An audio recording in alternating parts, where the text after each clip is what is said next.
Daar's so ongelooflike baie mense wat my kontak oor geleenthede werk in Amerika, wat desperaat is in Suid-Afrika, en ons weet ons land is in baie moeilike omstandighede in terme van werk. Daar is nie werk nie. Ons gaan nou in die einde van die jaar in, en dis gewoonlik 'n moeilike tyd vir baie ouens in terme van, sukses wat die jaar gebeur het.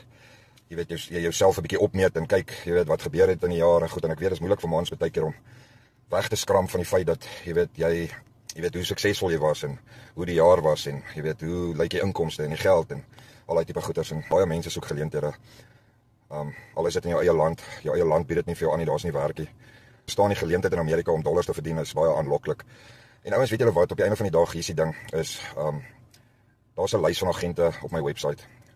Daar is baie geleenthede eintlik in baie ander lande ook. Amerika is nie net die enigste plek nie, maar die beste agent vir my nog altyd is ons Skepper God, is ons Hemelse Vader, want hy ken jou, hy weet wie jy is, en al wat hy wil hê is, gaan na hom toe, met al jou frustrasie, met al jou planne, met al jou idees, en gaan stort jou hart uit voor hom, en vra vir hom, dat hy vir jou die deur oopmaak en die geleentheid skep. Ouens, ek getuig baie van dit, oor hoe goed God is, in terme van, om deure oop te maak, om geleenthede te skep. So, ouens, weet julle wat, as jy frustreerd voel, of jy is in 'n situasie waar jy weet nie meer wat se kant toe, jy weet nie meer wat om te doen nie.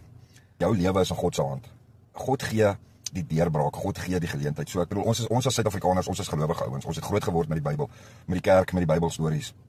Maar maak dit 'n werklikheid.